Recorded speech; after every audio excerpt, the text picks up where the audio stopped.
Hello. So today is Sunday night, and first of all, it is really cold outside. Or at least it's cold for me because, yeah, I'm always cold. um, so I decided to make a video tonight. So I'm going to go throughout my week really fast, and then I'm going to do my God stuff because some cool things have been happening. So Thursday was a bit different because we didn't have D time, so we went to this thing, this worship morning, super early in the morning. It started like 7:15 or something like that, um, and it was really awesome.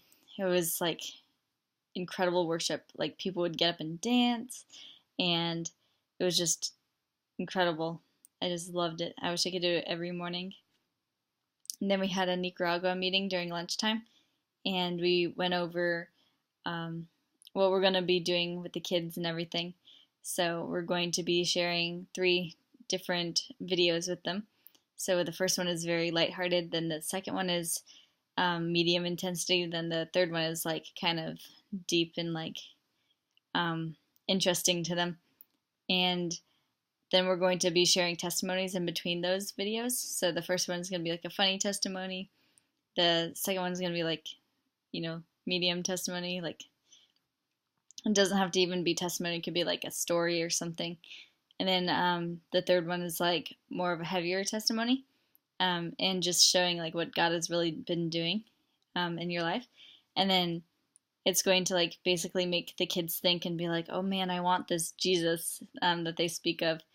And then so we're going to have an altar call, they call it, and we're going to ask the kids if they want to accept Christ. And it's going to be really awesome, and I'm really excited for Nicaragua. And then we're also like basically preparing our stories and everything, and like learning how to share them. And after that, oh, I had school time, so if you all know, I don't take school, so I've been doing what God has given me, which is to study the book of Revelations, which is actually going very, very well. I'm actually understanding it, which is incredible because usually it's really confusing. But I'm getting through it, and it's pretty awesome. It's a really incredible book.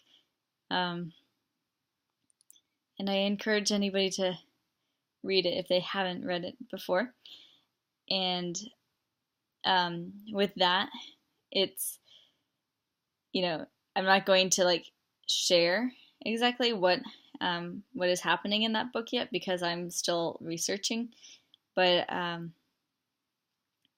it's really interesting. So I like can't really share right now because I don't want to be like a false prophet and stuff. Even though it wouldn't be like really prophesying, but yeah, it just gives you a lot of insight of what is going to happen in these future days and everything. And yeah, you should definitely read it. And then after that, I had the shore, which is the college group. And then after that, we had the afters. And during the afters, we went ice skating at the Bayside Ice Rink, which sounds funny, but Bayside has a mini ice rink at the mall. It was weird because the mall let them set it up. Like the mall actually like went to them and was like, "Do you want to have an ice rink?" And they're like, "Sure." So it's like an ice rink, and it has Bayside's name over it, and then on the sides, where there's the ads and everything, it says like Bayside, and it says like the church services and everything, which is pretty cool because like the mall and the church are partnering up, which that doesn't happen often because usually they don't want anything to do with the church. So they see that since the church is serving the community and everything, they want a part of that, which is really cool. So, and then on Friday, I slept in a bit, and then I went geocaching with one of my friends. Her name is Jessie, and it was really fun. Geocaching is like treasure hunting for all of you that don't really know. It's So you can get it in an app, and you get like a what's it called? It's like a map basically, and then you see the little pins of where the geocache drop places are.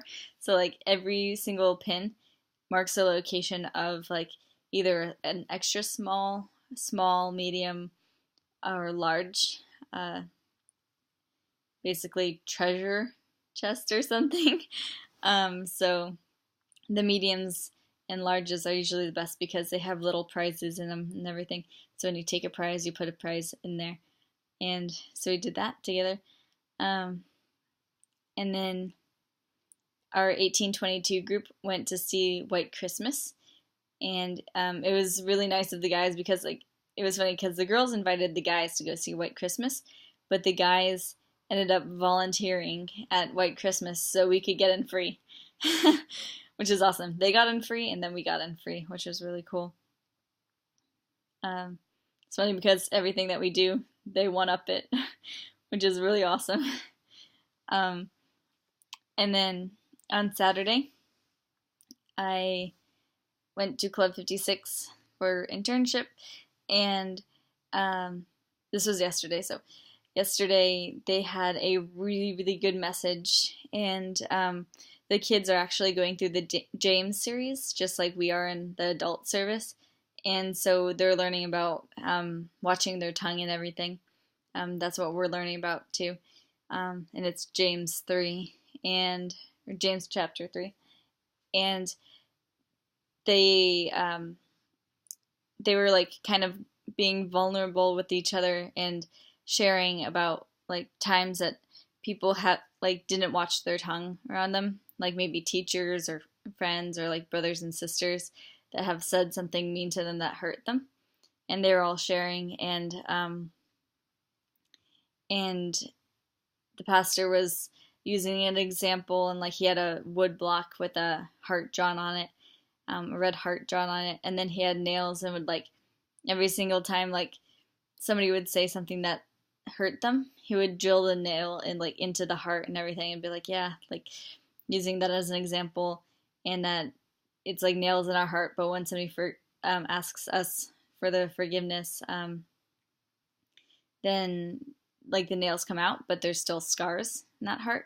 So it was like a breakthrough for the kids almost. It was really interesting to see because after that message, it kind of like broke them down, and we got to lead small groups after that. So I was leading small groups for this group of girls, and like all of them were like actually opening up, which was interesting. It was a great breakthrough, and they were opening up and sharing and just definitely taking our advice because I don't know, it was like a much needed time, I guess. And it was really cool to like tell them how God sees them, like make them understand how God sees them and how they're beautiful and made in God's image, and that even though people may say that they're like ugly or that they're dumb or different things that people usually say, just reminding them that God loves them and like that those words do not define them and that's not who they are, because God makes us a completely new person. And it was really cool. I don't exactly remember where I was getting with this.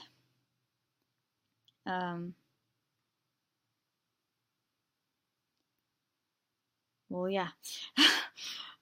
Basically, that just God loves them, and yes, reminding them of the fact. And then it was really cool, by the way, to see them sharing. It was just really interesting. Hopefully, this will continue on to like their Wednesday small groups with us, and then also back to their Saturday small groups.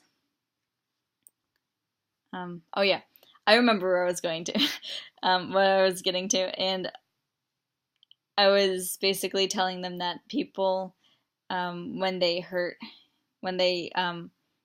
you, or like hurt other people, or like make fun of other people, or just say mean things, um, that's a result of them hurting also. So I was like telling the little kids, I was like, um, do not be mean back to them, because I know that's like sometimes a reaction that they have.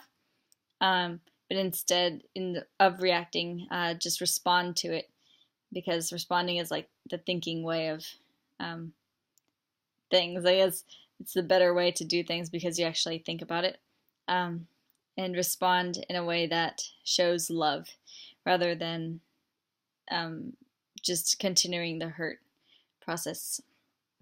Plus, it's better for your soul if you do that. Um, Basically, it will make you not feel harsh feelings towards them. Um, and then Sunday, I had a few meetings in the morning, which is Sundays today, and I sold coffee for Nicaragua. We have $1,200 due by tomorrow. I don't know how I'm going to do that, but yeah, that's going to be hard. I just don't know. I'm just waiting for God to do something. We're going to see. um, and then I had a long talk with one of my friends, and me and her are very, very similar, and she's really awesome. And it's really cool because I've been praying for like a friend to talk to and everything. And I've been praying for about a week, and God provided a friend. And it's funny because, like, she's in my mentor group and then Thrive and everything with me. And it was interesting because, like, he brought me and her together. And it's funny because both me and her had, like, all today off, too. Well, like, all from the end of the last service in the morning to the beginning of the nighttime service. So we got to talk. And then he also brought another one of my friends together with us. I was like, wow, this is so cool. Like, friends, it's awesome to have people who support you and everything. And then I went to church, and then I FaceTimed my sister. So I also have some God stuff. And so first of all, today when I was selling coffee and everything, one of my friends has been going through tough times, and she's like, I just need money, and I literally have like no money in my bank account and all that stuff. And I was like, oh man, that's really scary. And we're all kind of in the same boat. But like sometimes when it's us, like we feel like somebody else deserves it more than we do. And so I was kind of like disappointed because like everybody else is experiencing like these cool miracles and everything. Like God's just giving them all this money for their trip and everything. And I was like, but I don't get anything. Like, there's nothing that has happened to me. Like, I guess, like, I haven't had any cool miracles happen. Like, people just come up and hand me money and all that stuff. Like, I don't have any money for my trip. And I was like, I don't know what I'm going to do. Which I still don't really know what I'm going to do. But it was cool because right after that, I was like, being upset with God and everything. I was like, God, like, why? I don't feel special in your eyes right now. And it was funny because I was talking to somebody and then they wrote us a check. Like, just, it was like, can I make a donation to the Nicaragua trip? And wrote me and my friend that I was standing with a check. And we both get to split it, which is really awesome. I was like, oh, God is so nice. Like, thank you. Just when I like was feeling like, I wasn't special or anything, or wasn't worthy enough to receive money to go to Nicaragua. And then today at church we were listening to the sermon, and it was James 1:3, and it's called The Power of Words. Yay! And I really love the James study that we're doing right now. And we're basically learning that our tongue is the most dangerous weapon in the world, which it really is, because, it starts wars and everything. And, but it could also be used for good. But we're learning how what you say reveals what is in your heart. And so we were looking at diagnosing, basically, the root problem. So I actually really want to share some of these, actually all of them, because it is like a huge revelation, or at least to me, it's a huge revelation, because now I can understand where people are coming from, and understand like when they're angry or like not very nice, I will know how to respond better. So I will show you the chart, and I hope that this is clear enough so that you can copy it down or something, or pause it at least if you wanted to get it. And then I will also read it out for you if you can't see it. So, for example, if somebody speaks with harsh words, their heart is angry. If somebody speaks with negative words, their heart is filled with doubt. If they're overactive, or if their words are overactive, they are unsettled, or their heart is unsettled. If their words are depressing, their heart is discouraged. If their words are critical, their heart is judgmental or bitter. If their words are friendly or unfriendly, their heart is hard, so they have a hard heart. And then if their words are boasting, their heart is insecure. If their words are filthy, their heart is impure. If their words are encouraging, their heart is happy. If their words are gentle, their heart is loving. And if their words are soothing, their heart is peaceful. So there's a little bit of a list, and it's very, very helpful for me. So I hope it will be helpful for you.